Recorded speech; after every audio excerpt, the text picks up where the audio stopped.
Dios le bendiga una vez más. Bienvenido a nuestra plataforma El Conocimiento te libera, la liberación te restaura. Continuamos aquí con un breve resumen de los 12 libros de historia. Ahora ya resumimos los 5 libros de la ley, el Pentateuco o el Torá, como comúnmente se le llama. Recuerde, estamos leyendo la Biblia paso a paso.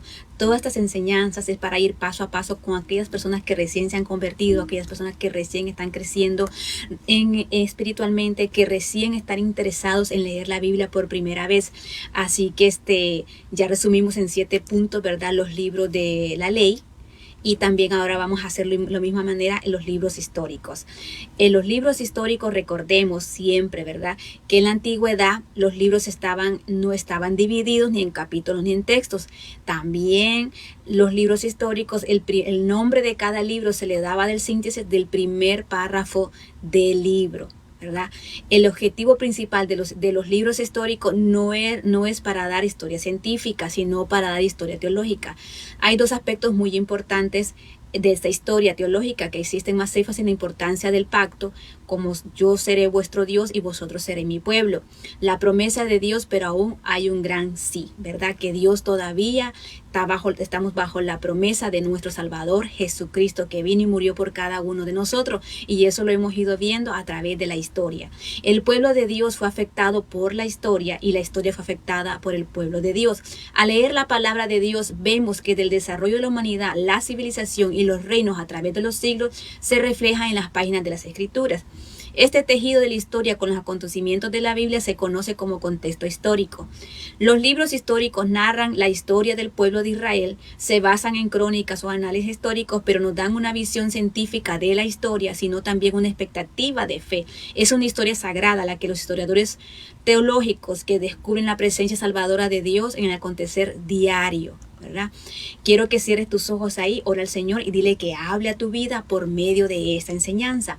Señor Jesús, te pido, Padre amado, que seas tú, mi Dios amado, por medio de tu palabra, Padre Santo de la gloria, trayendo salud emocional, salud física, Dios mío, y salud espiritual a cada vida, Padre Santo de la gloria. Que seas tú, mi Dios amado, rompiendo las cadenas, las ataduras, Señor, todo yugo de esclavitud, Padre Santo, toda depresión, Dios mío, toda angustia, Dios mío, en el nombre de Jesús, por el poder de tu palabra, Jehová. Que seas tú trayendo liberación, restauración, Dios mío, a cada hogar representado, Dios mío, de aquellas personas que escuchan el mensaje, Señor amado, en el nombre de Jesús, por el poder de tu palabra, Dios mío amado. Gracias, Señor amado, por la sanidad que has traído a las vidas, Dios mío amado. Gracias, Señor amado, porque tú restauras los corazones, tú restauras las vidas, Señor amado. Tú traes libertad al que está cautivo, Señor amado de la gloria. Gracias, Espíritu Santo de Dios. Gracias, Señor amado. Amén y amén.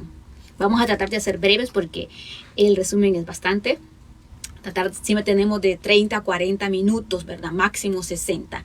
Empezamos con el libro de Josué, que en aquellos entonces en hebreo era Yeshua, o sea, Yehoshua, que es Yeho, o nombre de Dios, que es Salvador o Salvador el significado. Jueces, Shofim, que significa jueces. Ruth, la compañera leal, es el significado, no solo podré leer en hebreo. En primera de segunda Samuel lo hemos puesto junto, que significa Shumuel, que Dios escucha. Primera y segunda de Reyes, Melahim, que significa reyes. Primera y segunda de Crónica, Divrei, Ha, Yamin, Aleph, Beb, que significa hacer crónicas. Edras, compuesto, ¿verdad? Por Ezra, al que Dios ayuda, es un nombre compuesto. Nehemías, ¿verdad? Que Neheyá o Nehayujo, reconfortado por Dios. Esther, ¿verdad? Esther antes no se llamaba así, se llamaba Adasa, era el verdadero nombre de ella, que significa mirto, Arrayán o Murta, que significa árbol cortado, Hadassah. Esther en asirio, babilónico, era astro o estrella brillante. Vamos rápidamente al libro, ¿verdad?, de Josué. El libro de Josué nos tomaría de 1 hora de 1 hora y media a 2 horas leer el libro de Josué. Como les dije, leerlo para saber qué contiene y luego volverlo a leer para darle un más conocimiento y luego para estudiarlo, pues ya tomaría de 2 a 3 semanas. ¿Qué significa Josué? Josué era el hijo de Nun, de la tribu de Efraín. Primero fue llamado Oseas. Lo encontramos en Números 13:16, que significa salvado o un salvador o salvación. Y Moisés le encaminó el nombre a Josué. En hebreo, Yahweh, que es salvación, que quiere decir Jehová salva o Señor es salvación, y corresponde al nombre de Jesús en el Nuevo Testamento. Punto número 2. ¿Quién escribió Josué? Es posible que la parte del final, ¿verdad? Al funeral de Josué lo haya escrito el sacerdote Eleazar, hijo de Aarón. O sea que se cree que fue José quien escribió el libro de Josué.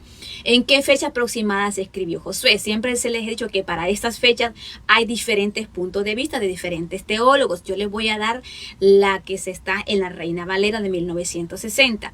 Entonces, probablemente alrededor de 1390 antes de Cristo, ¿verdad? Y van a encontrar en otras versiones diferentes. Contiene 24 capítulos y contiene 658 versos. El tema principal del libro de Josué lo podemos ver que Dios es el gran guerrero y la fidelidad de Dios. Aunque este libro no contiene una profecía explícita sobre Cristo como Mesías, Josué representa un tipo de Cristo tanto por su nombre como por sus acciones. El nombre de Yeshua representa el apelativo hebreo de Josué. El nombre que significa Jehová es salvación también se traduce como Jesús. En un momento Josué recibió la visión de un príncipe del ejército de Jehová. Los que ya leímos el libro de Josué sabemos cuál es el príncipe que apareció ahí. El príncipe representa a Cristo antes de su encarnación como hombre, y fue él quien guió a Josué, comandante del ejército de Israel, a la victoria sobre los cananeos. En el texto principal que encontramos en el libro de Josué, podemos tomar en el verso el capítulo 1, verso 6. Esfuérzate y sé valiente, porque tú repartirás a este pueblo por heredad la tierra de la cual juré a sus padres que la daré a ellos. En el contenido, ¿qué encontramos en el contenido? Tal como en los días de Moisés, los milagros en este libro fueron parte del propósito de Dios, tales como estos: la retención de las aguas del Jordán, la caída de los muros de Jericó, las piedras de granizo, el día que el sol se detuvo, la conquista de Canaán y la visión de la tierra prometida. Todo esto lo podemos encontrar ahí, ¿verdad? En el libro de Josué. Vamos a ver las características de Dios reflejadas en el libro de Josué. Dios es santo, Dios es celoso, Dios cumple sus promesas, Dios provee y Dios se aira con aquellos que reniegan. Vamos rápidamente al libro de Jueces. También tiempo de lectura 1 hora con 30 minutos o 2 horas. ¿Qué significa Jueces? Se escribe Shafat, que es jueces. Juez también significa juzgará al juez, dictar sentencia, para reivindicar y castigar, para gobernar. El significado de Jueces. ¿Quién escribió Jueces? Se le atribuye a Samuel. ¿En qué fecha aproximada se escribió el libro de Jueces? En el 1050 a 1504 antes de Cristo. Como les digo, hay otras fechas también aproximadas que aquí se las voy a mencionar: 1045 al 1000 antes de Cristo, según otros teólogos. Este también contiene 21 capítulos y contiene 618 versos. Las palabras varían según el tipo de Biblia. El tema principal o los temas principales que podemos ver ahí en el libro de Jueces. Esta etapa describe el llamamiento de un juez para que Dios libere al pueblo y lo guiará al camino de Dios. También encontramos 3 palabras claves que son pecado, esclavitud, súplica y liberación. Recordemos 3 palabras claves en el libro de Jueces: pecado, esclavitud, súplica y liberación. En pecado, y los hijos de Israel hicieron lo malo a la vista de Dios. Esclavitud, Él los entregó en las manos de su enemigo debido a su mal comportamiento, ¿verdad? Cuando desobedecemos la palabra del Señor, vienen consecuencias, y muchas veces dice, ese es castigo de Dios. No, esa es la consecuencia por usted haber desobedecido a Dios. Y siempre va a haber consecuencias. Si usted viene y pone las manos en el fuego, usted se va a quemar. No es que Dios lo está castigando, es que usted puso las manos al fuego. Súplica, y cuando los hijos de Israel clamaron al Señor, el Señor los liberaba. 4. Liberación. Esto se refiere solo a la liberación política y militar, porque recuerden que caían cautivos, ¿verdad?, a las tierras extranjeras. Jueces habla también de la necesidad de un libertador o salvador. La liberación lo lograban aquellos jueces humanos, era siempre temporal, ¿verdad?, parcial e imperfecta. El libro apunta a Jesucristo, el eterno gran juez, rey y salvador de su pueblo. Todavía ahí venía, ¿verdad? Vemos todavía ahí reflejándose que pronto llegaría un Mesías. Punto número 5, vemos el texto principal. que es el 2:16 al 17. Y Jehová levantó jueces que los librasen la mano de los que los despojaban, pero tampoco oyeron, dice, tampoco oyeron a sus jueces, sino que fueron tras dioses ajenos a los cuales adoraron. Se apartaron pronto del camino que anduvieron sus padres y obedecieron a los mandamientos, y no obedecieron a los mandamientos de Jehová. Ellos no lo hicieron así. Este es el versículo clave que podemos encontrar ahí, y esas son las consecuencias de ir a adorar otros ídolos. Vamos a ver en el contenido, vemos en el contenido la fidelidad de Dios, vemos el compromiso, vemos la necesidad de un liderazgo divino. En la fidelidad de Dios, a través de repetidos ciclos de desobediencia y opresión, arrepentimiento y liberación, jueces describe a Dios como juicio y como perdón. En el compromiso, jueces explica que el compromiso con el mundo solo puede traer calamidad. En necesidad de liderazgo y divino. El periodo de los jueces fue una época de formación política. Los fracasos de los líderes de Israel, padres, sacerdotes y jueces, señalaron la importancia del liderazgo divino, el cual llegó más tarde con el reinado davídico y finalmente con el reinado de Cristo. Siempre somos necesitados del Señor a través de la historia, de la época, de la década, como usted le quiera llamar. Vamos a ver una observación del carácter de Dios ahí reflejándose en el libro de Jueces, que ese Dios es justo y Dios se ira contra el pecado. Vamos rápidamente al libro de Ruth, una historia muy interesante que también leí, ¿verdad? El tiempo de lectura son de 30 a 40 minutos, un tiempo de lectura normal. Ya para hacer un pequeño resumen o una aplicación a su vida, esto tomará como de una semana, y para un estudio más profundo pues tomará de 1 a 2 semanas. ¿Qué significa Ruth? Nobleza y fidelidad al Dios verdadero. Ruth en hebreo es Reuk, que significa Ruth también, y Rouk, nombre griego bíblico. Ya se escribe diferente. ¿Quién escribió el libro de Ruth? La tradición apunta que fue escrito por Samuel como el autor, lo cual es posible debido a que murió más adelante. ¿En qué fecha aproximada se escribió el libro de Ruth? En el 1050 al 500 a.C. según Reina Valera. También tenemos la otra fecha del 1011 a 931 a.C. Y hay otra fecha más que de 1160 al 1110 a.C. Como les digo, hay diferentes tipos de fechas. Pero aquí lo más importante es el contenido de la historia y qué podemos aprender de ese contenido. Y lo más seguro que después de los jueces, porque luego viene la época de los reyes. Por eso es que hay diferentes tipos de fecha ahí. Contiene 4 capítulos y tiene 85 versos. ¿Cuál es el tema principal? Aquí encontramos en 3 puntos específicos, que son aceptación, son bondad y fidelidad, y tenemos también redención. En aceptación, Ruth demuestra la verdad de que Dios, la participación en la familia de Dios no se basa en el nacimiento o en la nacionalidad, sino en la fe y la obediencia a Dios. Bondad y fidelidad. La transformación de Noemí de una mujer desesperada a una persona alegre a través de la desinteresada lealtad y amabilidad de Ruth. Vemos aquí que como Dios bendice a Ruth con Booz, ¿verdad? Y refleja que la provisión de Dios frecuentemente llega a través del amor y la fidelidad de su pueblo obediente. Vemos aquí a una nuera con su suegra. Vemos aquí también este personaje Booz, que representa la redención. Vamos a ver en redención. Las acciones de Booz para redimir la tierra, casarse con Ruth y engendrar un hijo para mantener el linaje de la familia de Noemí, son simbólicos de la redención, de lo que hizo Cristo a su esposa, la iglesia, ¿verdad? Y ya su pueblo. Vemos ahí cómo se refleja, ¿verdad? La redención también de cada uno de nosotros. El texto principal lo podemos encontrar en Ruth 1:16, que dice así: respondió Ruth, no me ruegues que te deje y me aparte de ti, porque a donde quiera que tú fueres, iré yo, y donde quiera que tú vivieres, viviré. Tu pueblo será mi pueblo y tu Dios será mi Dios. Vemos que ese versículo bíblico, ¿verdad? De esa parte que como Ruth le habló a su suegra, vemos cómo Dios la bendice más adelante, primeramente por honrar a su suegra, y también, ¿verdad?, porque ella aceptó los mandamientos, los estatutos, los decretos de que Dios había dejado a su pueblo, y ella cambió porque ella no era de las tierras de Noemí. Si quiere saber más de esa historia, yo le animo, ¿verdad?, y le motivo de que vaya y lea el libro también de Ruth. En el contenido encontramos también varios puntos. El primero, el libro de Ruc empieza con un hombre de Belén y su familia viajando hacia Moab.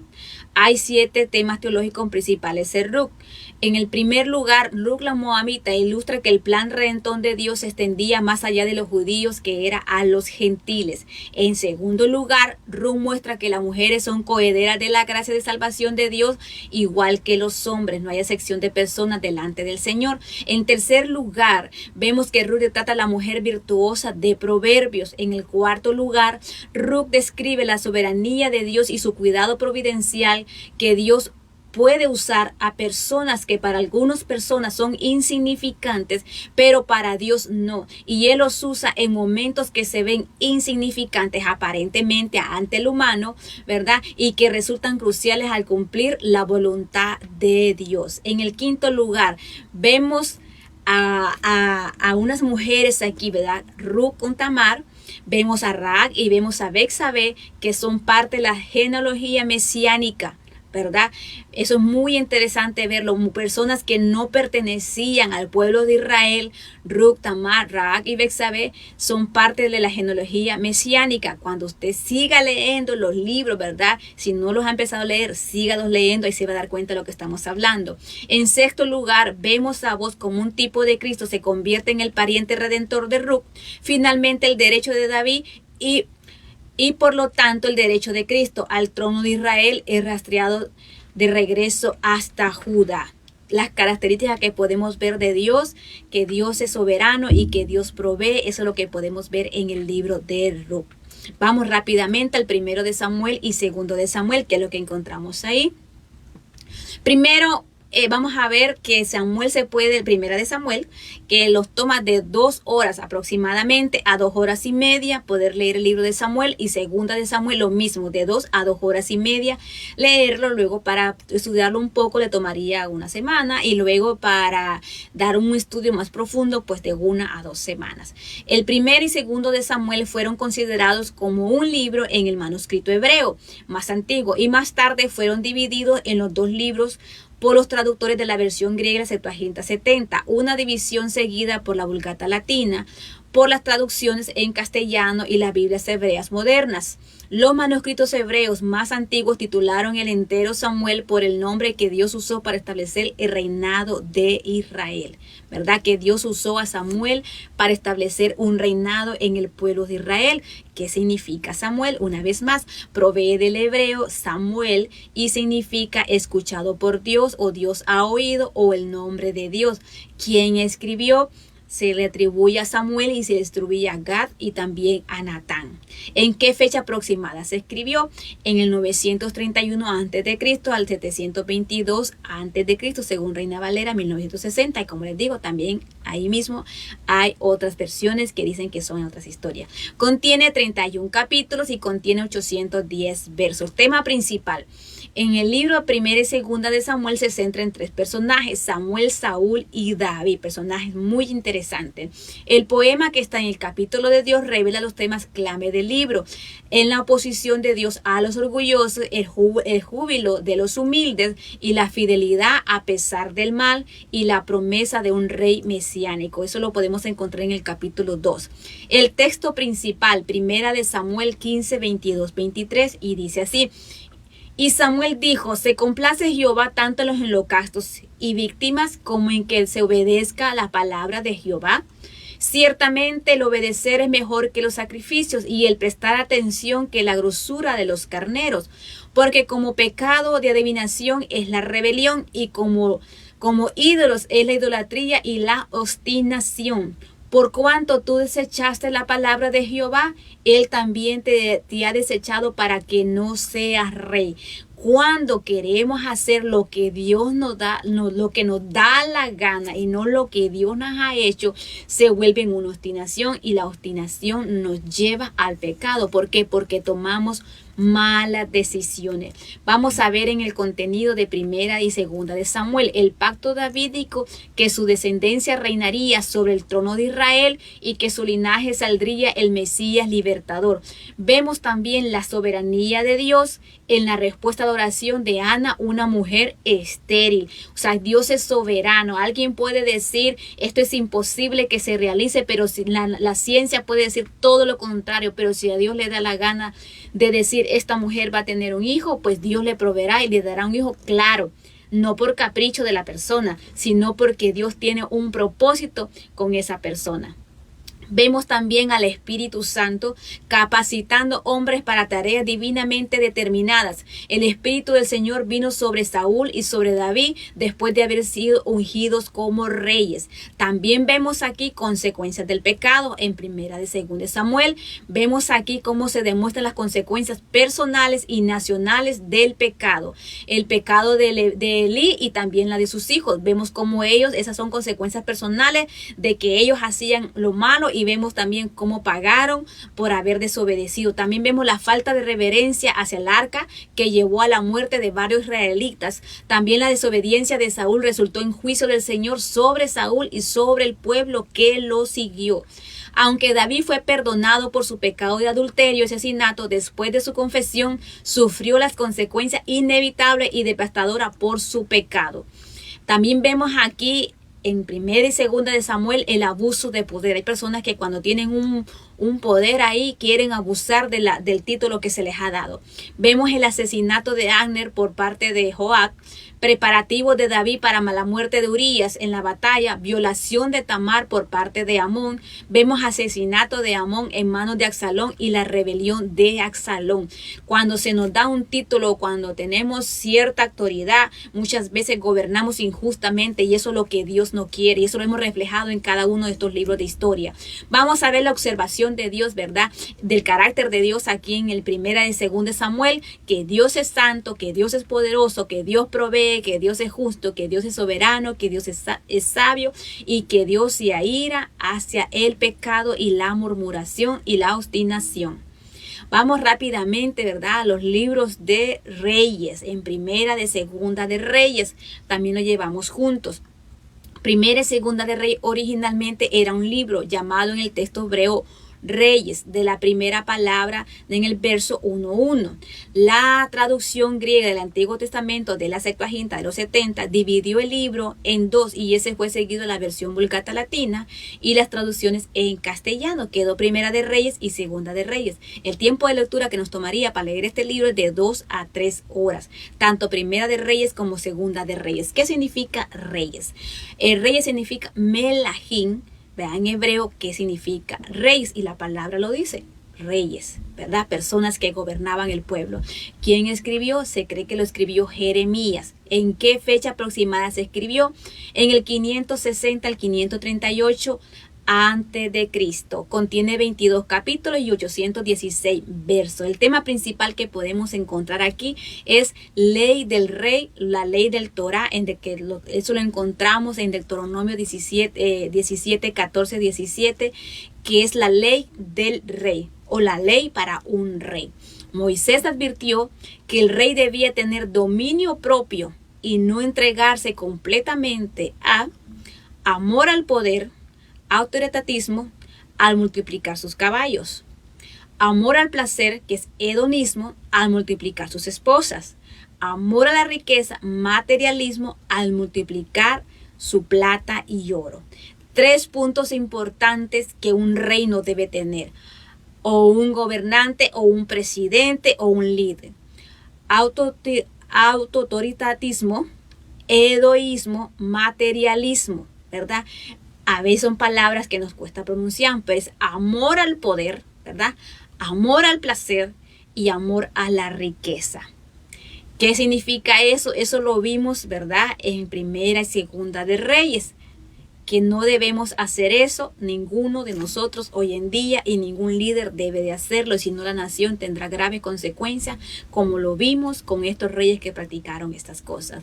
Un texto principal que podemos encontrar en este libro es Jehová amonestó entonces a Israel y a Judá por medio de todos los profetas y de todos los videntes, diciendo: volveos de vuestros malos caminos y guardad mis mandamientos, mis ordenanzas, conforme a todas las leyes que yo prescribí a vosotros, a vuestros padres, y que os he enviado por medio de mis siervos los profetas.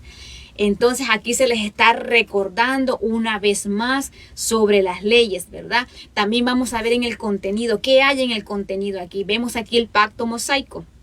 La evaluación de un rey se basa en su grado de obediencia al pacto mosaico.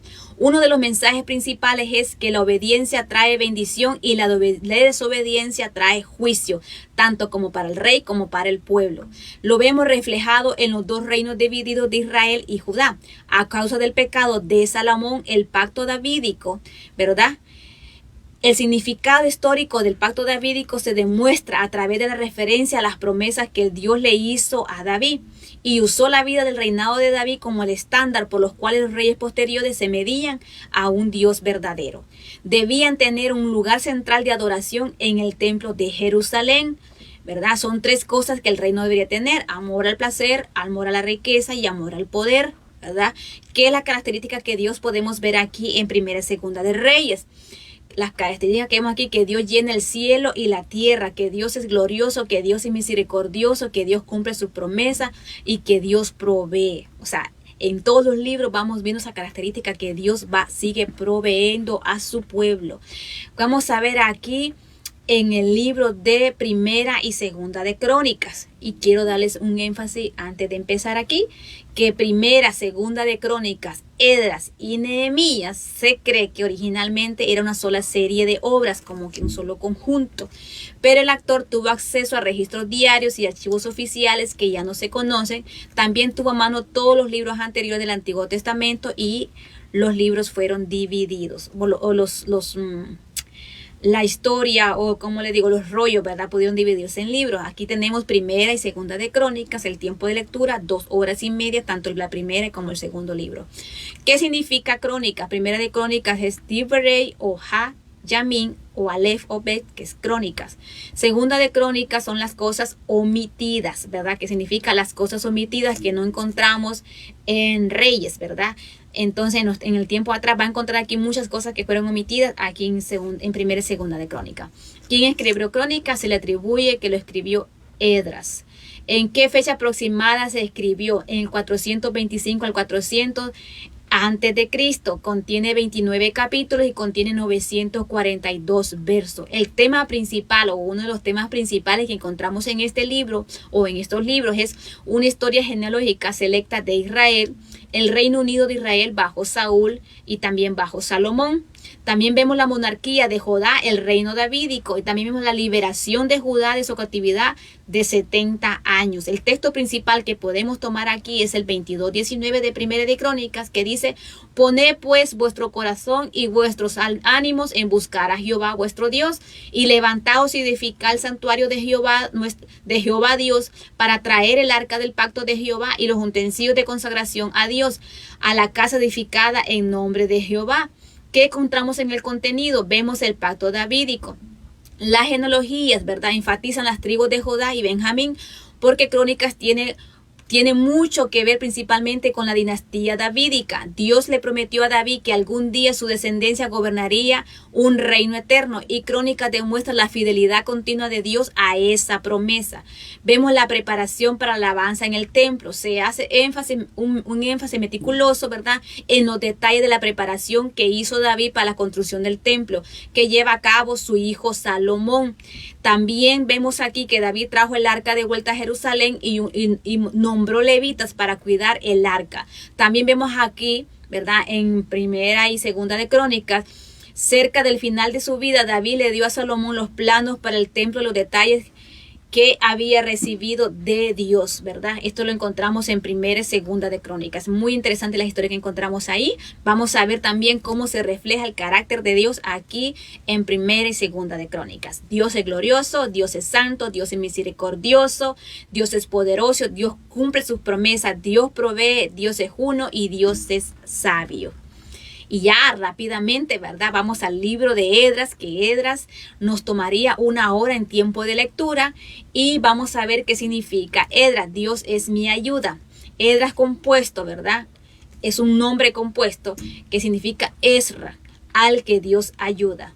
¿Quién escribió? Se cree que lo escribió el mismo Esdras. ¿En qué fecha se escribió? En el 538 al 457 a.C. Contiene 10 capítulos y 280 versos. El tema principal, encontramos aquí el tema principal, la soberanía de Dios. Aquí vemos muy claro que Dios es soberano sobre todos los pueblos y gobernantes, hasta sobre los reyes paganos. También vemos un tema muy importante que es la restauración. Esdras describe no solo la restauración del templo, sino también la renovación de la estructura espiritual, moral y social de la comunidad. El regreso de Israel a la tierra de la promesa ilustra el perdón incondicional ofrecido de manera suprema a través de Cristo Jesús. El texto principal que podemos tomar del libro de Esdras sería, ¿verdad? Esdras 9:9, porque siervos somos, mas en nuestra servidumbre nos ha desamparado nuestro Dios, sino que inclinó sobre nosotros su misericordia delante de los reyes de Persia para que se nos diese vida, dice, para levantar la casa de nuestro Dios y para restaurar sus ruinas, y darnos protección en Judá y en Jerusalén. O sea, que a pesar de que el pueblo estaba cautivo, Dios seguía cuidando de él. Muchas veces nosotros estamos pasando por momentos bien difíciles, muy difíciles, y pensamos que Dios no nos escucha, que Dios nos habla, que Dios nos ha dejado, que Dios nos ha desamparado. Pero créame que Dios no lo ha dejado ni lo ha desamparado. Dios sigue ahí. Simplemente usted tiene que seguir orando, tiene que seguir leyendo la palabra del Señor y poner mucha atención qué es lo que Dios está hablando, porque Dios muchas veces nos está hablando, nosotros no escuchamos porque estamos enfocados en nuestra enfermedad, en nuestros problemas, en nuestras necesidades. En el contenido vemos aquí el Dios perdonador que nos da nuevas oportunidades para responder en fe y en servicio, ¿verdad? Vemos a un Dios atento que a pesar de los obstáculos cumplirá su voluntad en nuestra vida y ofrecerá protección. Vemos aquí que el Dios sobre todos los dioses, ¿verdad? El único Dios verdadero que espera nuestra adoración genuina.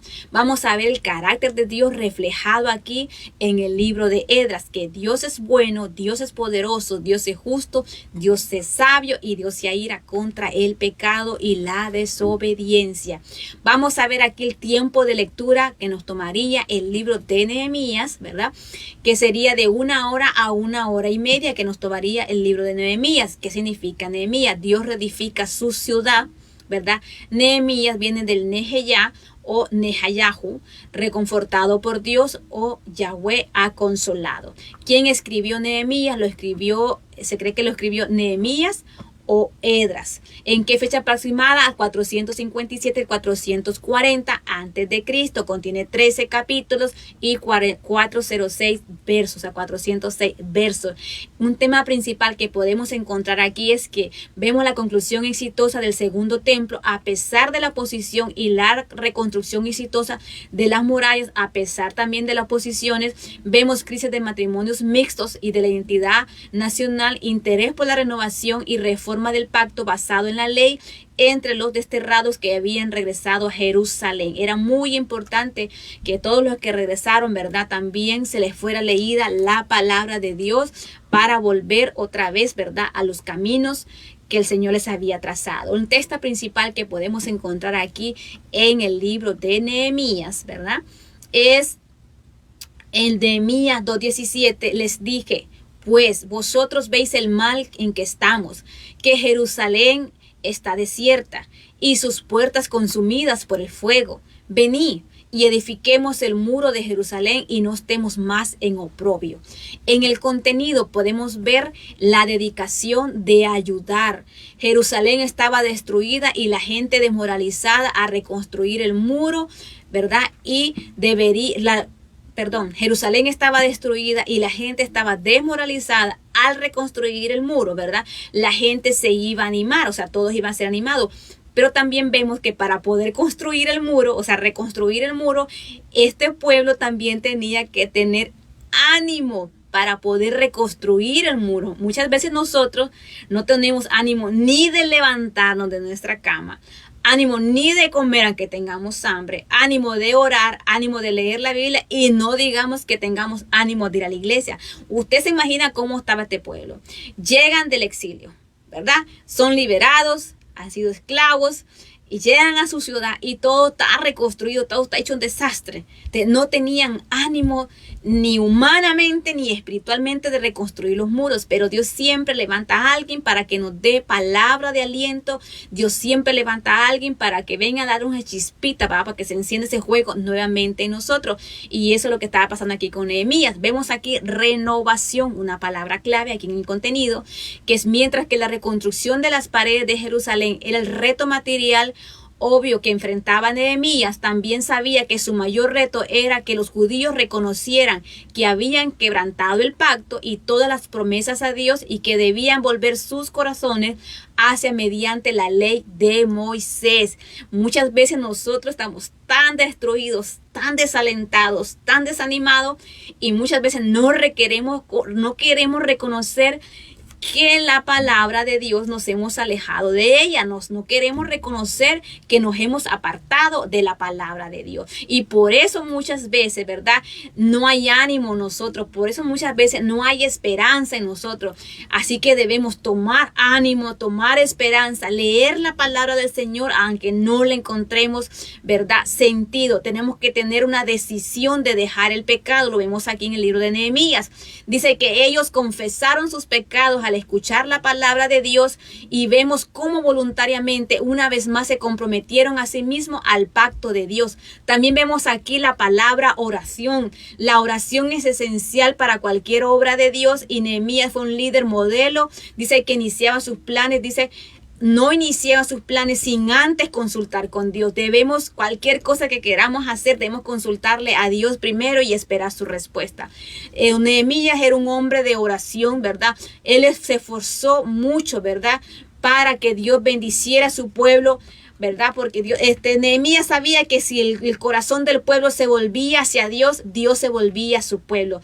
También encontramos aquí algo muy importante que es la oposición, que es lo que luchamos a diario. Dice, en la tarea de Nehemías de reconstruir las paredes de Jerusalén se enfrentó con mucha gran resistencia, la cual fue vencida con la ayuda de Dios. Así que con la ayuda de Dios podemos vencer cualquier resistencia, cualquier obstáculo que esté en nuestra vida, cualquier cosa que quiera venir a impedir nuestro crecimiento espiritual, nuestro crecimiento como persona, como mujer, como hombre, nuestro crecimiento como hijo de Dios, como hija de Dios, nuestro crecimiento como líderes, nuestro crecimiento como persona, de cumplir nuestros sueños, nuestras metas, tanto materiales como espirituales. Tenemos que enfrentar como con la palabra, tenemos que enfrentarlo como con la oración y venciendo la oposición del enemigo.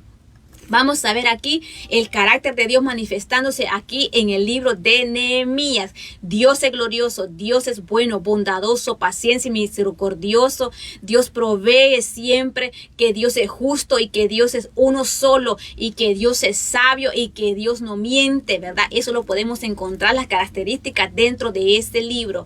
Vamos a ver en el libro de Esther. El libro de Esther nos toma de 30 a 40 minutos leerlo. Es una historia muy interesante, también se la recomiendo. ¿Qué significa Esther?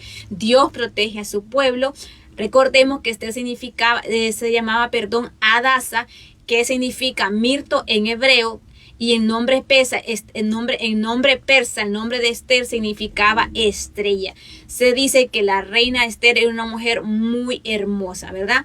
¿Quién escribió Esther? Se cree que lo escribió entre Esdras o Mardoqueo. ¿En qué fecha aproximada se escribió el libro de Esther? En 465 al 425 a.C. Contiene 10 capítulos y 167 versos. Tema principal que podemos encontrar en Esther 1, la soberanía de Dios. Este libro de Esther, ¿verdad? Demuestra de que Dios está en control de la historia. Él es el héroe que salva y protege a los suyos, que puede utilizar personas y hechos comunes y corrientes para sus propósitos de liberar a su pueblo.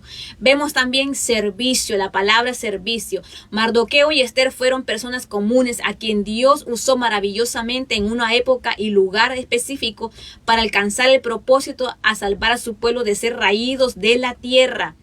También vemos la palabra obediencia. Cuando Esther decidió obedecer a Mardoqueo, ella se oponía contra la ley de Persa en ese entonces. Vemos también cómo Mardoqueo rehusó mandato del rey, ¿verdad? Un mandato real de arrodillarse, inclinar la cabeza ante Amán. Un líder prepotente, ¿verdad?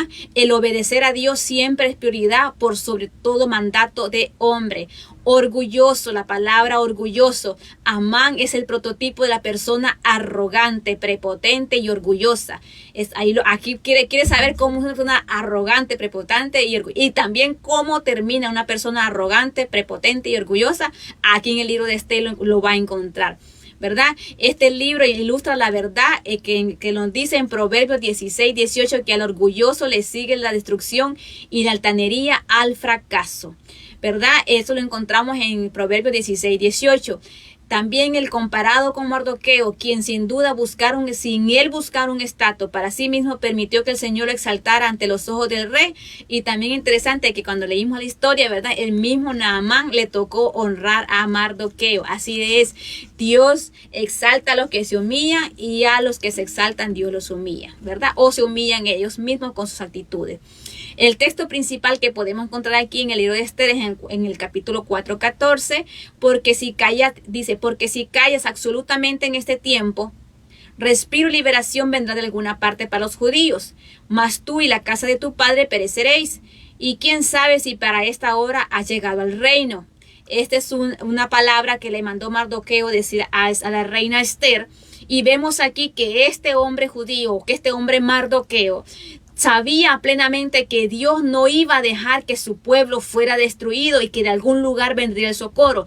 Así debe ser nuestra fe hacia Dios, nuestra convicción a la palabra del Señor, que de algún lugar vendrá el socorro de nuestras vidas, que de algún lugar el Señor proveerá para nuestras vidas, que de algún lugar el Señor trae palabra a nuestras vidas para traer libertad a nuestra mente, a nuestro corazón, a nuestra incertidumbre que tengamos en nuestras vidas, que de algún lugar el Señor proveerá para nosotros lo que nosotros necesitamos, que el proceso que estemos pasando no es de muerte, es para que el nombre de Dios sea glorificado. Los judíos estuvieran a punto de ser destruidos aquí en la historia de Esther, estuvieron a punto de ser raídos de la tierra y que no iban a existir nunca más, pero aún en contra del decreto de este rey, ya no se podía abolir eso, ya no se podía decir deshagamos eso, ya el rey dijo que no van a hacer esto, no, ya no se podía, porque lo que salía de la boca del rey y lo que estaba sellado con el anillo del rey tenía que ejecutarse. Y vemos aquí cómo Dios usa, oye bien, a este mismo rey y dice, pues hagamos un decreto para que estos judíos tengan el derecho de defenderse contra aquellos que los quieren ultrajar, con aquellos que los quieren raer de la tierra. Y vemos aquí, ¿verdad?, cómo la maldad se vuelve hacia aquel malo. Así que usted no tiene que tener miedo, no tiene que tener temor. Todo lo que el hombre sembrare, ese segará. Así que si alguien está haciendo la guerra, si el enemigo está usando a alguien para hacerle la guerra, usted tiene que levantar su cabeza, tiene que leer la palabra de Dios, tiene que orar. Muchas veces, ¿verdad?, nosotros nos enfocamos en el Judas, pero no vemos las otras 11 personas que están ahí.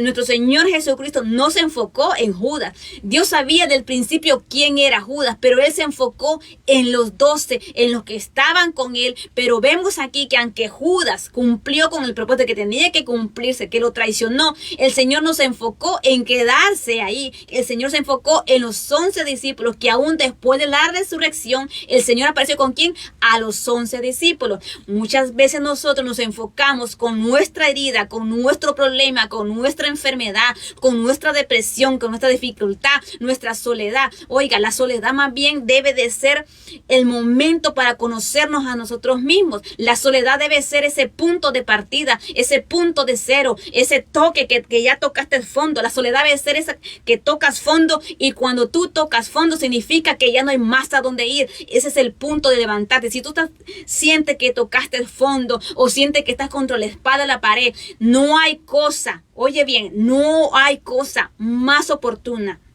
o más fructífera para la vida de un hombre, de una mujer, que es tocar fondo, que es ya no tener tope, porque la persona que lo ha perdido todo pierde el miedo, porque ya no tiene nada más que perder.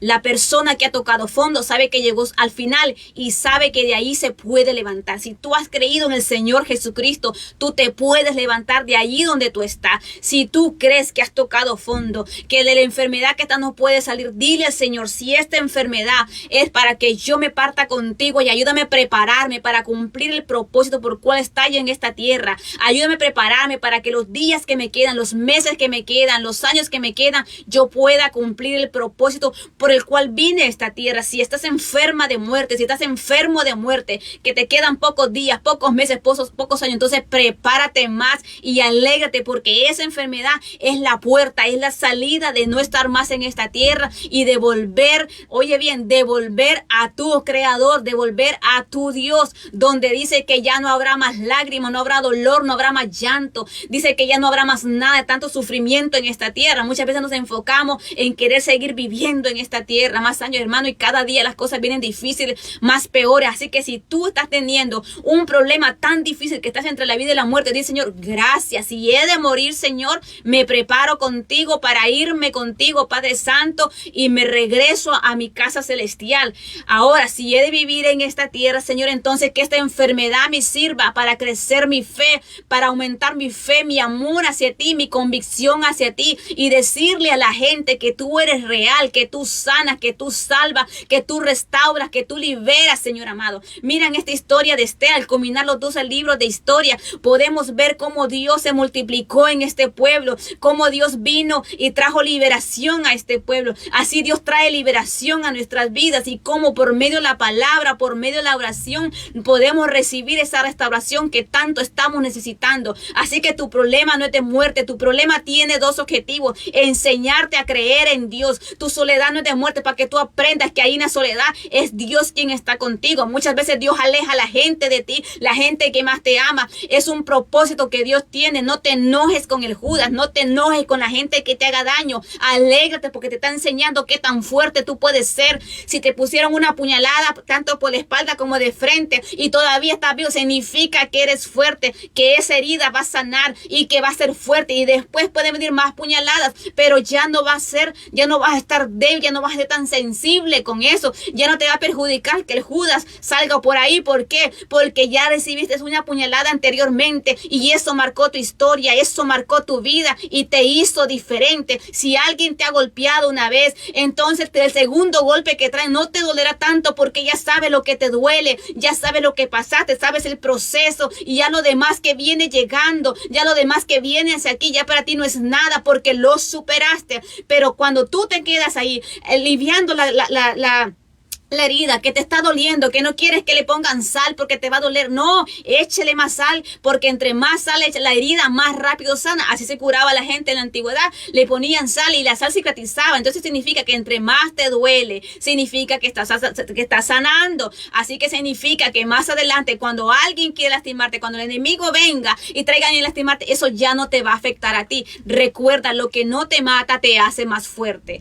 Así que si podemos conocer a Dios, a este Dios de la historia, a este Dios que se movía en este pueblo, este Dios que restauraba este pueblo. Imagínate nosotros que ahora somos sus hijos, que hemos creído en Él, que hemos entregado nuestra mente, nuestro corazón, nuestro alma a su servicio, a servirle a Él, a adorarle solo a Él en medio de cualquier circunstancia. Imagínate tú, si Dios se glorificó con este pueblo, si lo vemos en esta historia, cómo Dios nos va a glorificar en nuestra vida hoy en día. Así que abre tus ojos atentamente y trata de escuchar qué es lo que Dios quiere decirte por medio de ese problema, por medio de esa enfermedad, de esa dificultad, de esta tribulación. Pregúntale al Señor, ¿este es un azote por desobediencia, Señor? ¿Estas son las consecuencias del pecado, Señor? ¿O es un proceso? ¿Es parte del proceso, Padre amado? Si este es un proceso que me haga más fuerte, Señor amado, para poder yo salir a decirle a la gente que tú restauras, que tú sanas, que tú libertas, Señor amado, y que tú escuchas a tus hijos, y que tú aún vives, y que vives desde el principio hasta el fin, y eres eterno eterno por los siglos de los siglos. Cuando nosotros logramos a entender ese punto, que estamos ahí en ese punto, que ya no hay vuelta atrás, pero cuando volvemos nuestra mirada a Jehová de los ejércitos y volvemos nuestro corazón, nuestra alma hacia Él, es imposible que nuestro Dios se quede sin accionar. Dios siempre responde, no cuando yo quiera, no en el momento que yo quiera. Él va a responder en el momento exacto que yo necesito la respuesta, pero muchas veces no desesperamos y no desenfocamos. Pero cuando estamos ahí en la soledad, que no tenemos empleo, que no tenemos a dónde ir, ni amistades con quien salir, mamita linda, papito lindo, está la Biblia para poder leerla, y hay muchos personajes que te pueden hacer compañía. Aquí en la palabra de Dios hay muchos personajes que te pueden hacer compañía.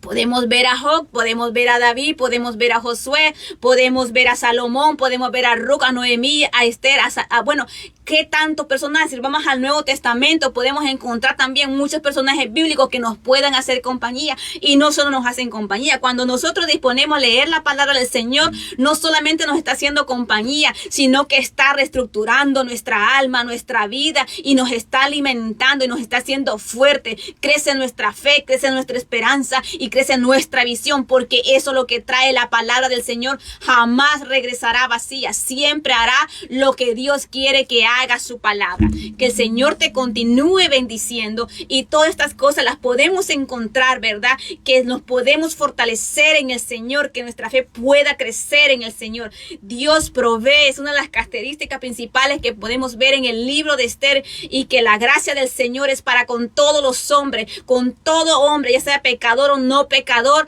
El Señor tiene su gracia y misericordia, murió por cada uno de nosotros, y el Señor solo quiere que vengamos a Él así como nosotros estamos, porque el cambio lo hace solamente el Señor Jesucristo por medio de su palabra. Que el Señor te continúe bendiciendo. Hemos llegado al final de los 12 libros de la ley, y luego vamos a empezar ya el próximo viernes. Estaremos, ¿verdad?, pasando el libro de Job, ¿verdad? Un libro muy interesante, una historia muy interesante. Así que Dios te bendiga. Te espero para el próximo viernes con la historia del libro de Job, y también te recomiendo que nos dé like, también que comparte, porque cuando tú das like, ¿verdad?, a cada uno de nuestras enseñanzas, nos está ayudando a que Facebook siga promoviendo la enseñanza. Y cuando compartes, lógico, también tú también estás compartiendo, nos ayudas a evangelizar a otros. Que el Señor te continúe bendiciendo.